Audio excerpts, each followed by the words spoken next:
how does a woman who loves too much choose these toxic men, right? It takes two people to be in a toxic relationship. So the woman and the man are both toxic. But what is it about this man? What are the cues that makes a woman who loves too much say yes? Hey, welcome to Spirit Soul Sense, information for your soul. I am Shareece, and I've been a woman who loves too much.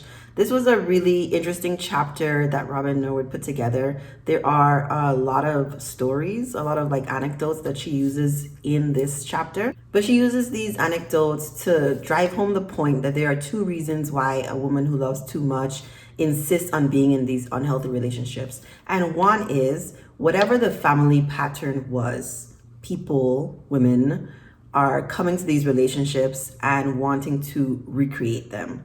And so in the second point of wanting to recreate these patterns, there is this goal of trying to undo or control a part of what happened so that it doesn't happen anymore.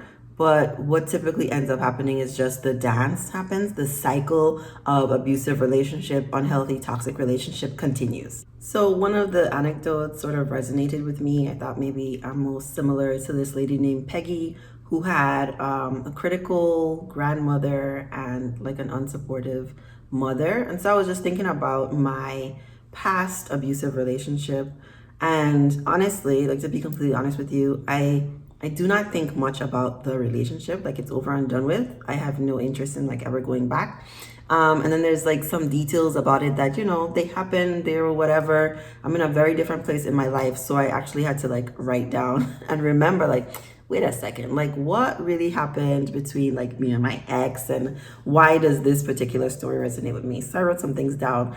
And I said, I remember trying really hard to make my ex happy, verbally saying, just tell me what to do so that I can make you happy. Whatever you want me to do to fix it, I will do so that you can stop being so unhappy. Because he was something was always bothering him. And I felt well, it's my duty as the woman, as your partner, to make sure that I do all the things for you. Happiness comes from the inside. And so because he didn't have that, there was really nothing I could do to make him feel like that. I didn't know it at the time, which made the relationship so much work. It was just so stressful and so difficult. Often in response to me asking him what to do, he would say, you know what to do. You know what you're supposed to do. If I made a mistake, in his mind, I made a mistake, he would then say, you know what to do to fix it. I wouldn't know what to do. I would try things. I would use trial and error, and they rarely ever worked. He just ended up being more upset.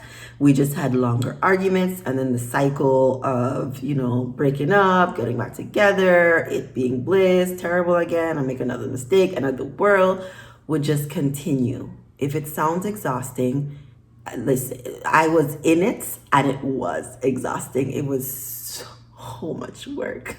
So this man was just extremely critical of me. And I remember feeling stressed and unbalanced and unhappy a lot of the time. We argued literally every day, almost every day. Often, all the time, we argued. There was always an issue. There was always something wrong I did, or somebody I wasn't supposed to be talking to, or I wasn't giving him enough attention. There was always something wrong. And I've shared before, it took me a while to realize that this was the relationship that I was in.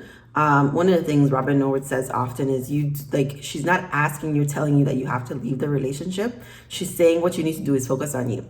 So all of this focus that I had on him to, make him feel better and get him to stop being sad or down really needed to be focused on myself. And then once I started focusing on myself, I realized, yes, he has made progress in this relationship to improve, but it is nowhere near where I actually needed to be. And that's when I walked away.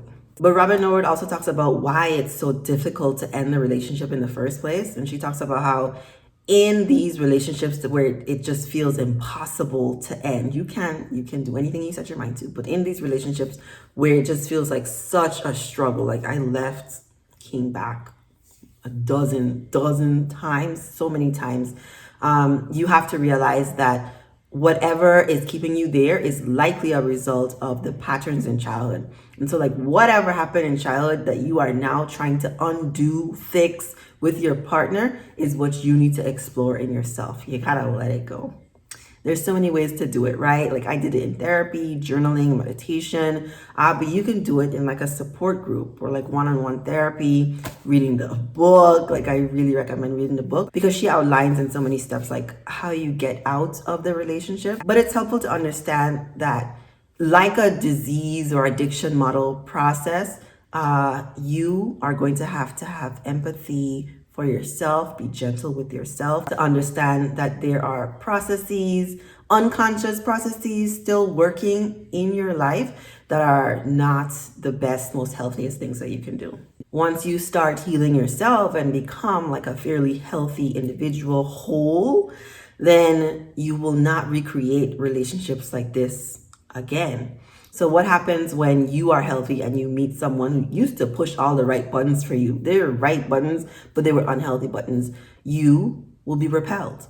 You will not be interested in someone who is a workaholic or someone who's emotionally unavailable or someone who's giving off like aggressive energy that could give any kind of hints that they may become an abuser.